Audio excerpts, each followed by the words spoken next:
नमस्कार, मैं खुशबू राय।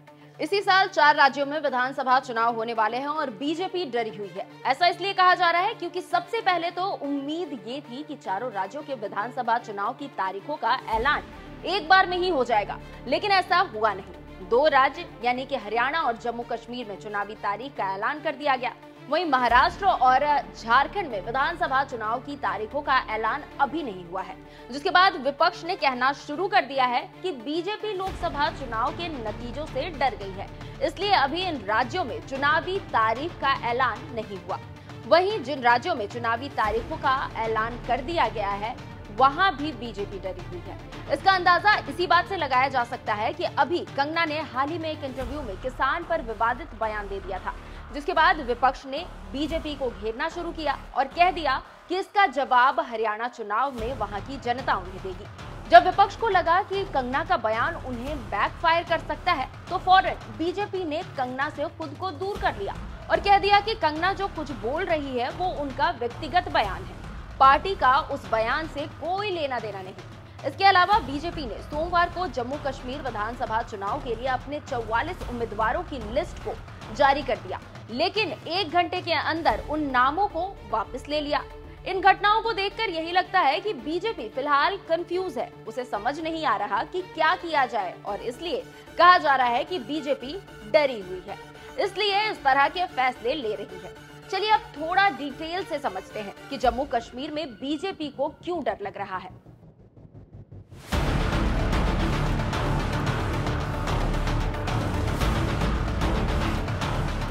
जम्मू कश्मीर में लगभग 10 सालों के बाद विधानसभा चुनाव होने जा रहे हैं। इन 10 सालों में जम्मू कश्मीर में बहुत कुछ हुआ। सबसे पहले तो पिछला विधानसभा चुनाव 2014 में हुआ था, तब वहां बीजेपी और पीडीपी की सरकार बनी थी। वही पीडीपी जिसे बीजेपी पानी पी पी कर कोसती थी, लेकिन सत्ता के लिए उसके साथ ही समझौता कर सरकार बना डाला था। हालांकि ये ज्यादा दिनों तक चला नहीं। 2018 में बीजेपी और पीडीपी का गठबंधन टूट गया। उसके बाद सरकार गिर गई और 6 महीने तक वहां राज्यपाल का शासन रहा। इसके बाद राष्ट्रपति शासन लागू कर दिया गया। इसी बीच 5 अगस्त 2019 को केंद्र की मोदी सरकार ने एक ऐतिहासिक फैसला लिया और जम्मू कश्मीर से अनुच्छेद 370 को ही खत्म कर दिया। इस बीच आरोप ये भी रहा कि कई नेताओं को उनके घर में नजरबंद कर दिया गया था। कश्मीर में हालात बिल्कुल बदल गए हैं। वहीं जानकारों का कहना है कि बीजेपी के इन सारे फैसलों ने बीजेपी को ही नुकसान पहुंचाया। अब चूंकि जम्मू कश्मीर में विधानसभा चुनाव होने वाले हैं, इसलिए बीजेपी को लगता है कि वो वहां कमजोर पड़ रही है।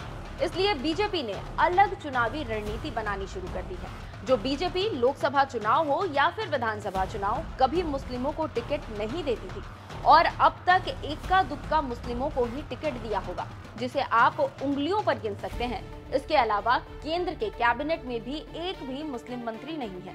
वो बीजेपी अब जम्मू कश्मीर में मुस्लिमों को टिकट बांट रही है। जी हाँ, सबसे पहले तो बीजेपी ने 44 उम्मीदवारों के नाम की लिस्ट को जारी किया। उसके 1 घंटे के अंदर उसे वापस ले लिया और फिर 15 उम्मीदवारों की लिस्ट जारी की, जिसमें 8 मुस्लिम हैं और 7 हिंदू। मतलब ये कि मुस्लिम उम्मीदवारों के नाम हिंदू उम्मीदवारों से ज्यादा। इस बात से आप अंदाजा लगा सकते हैं कि बीजेपी अब किस तरह से रणनीति तैयार कर रही है और क्यों कहा जा रहा है कि बीजेपी डरी हुई है।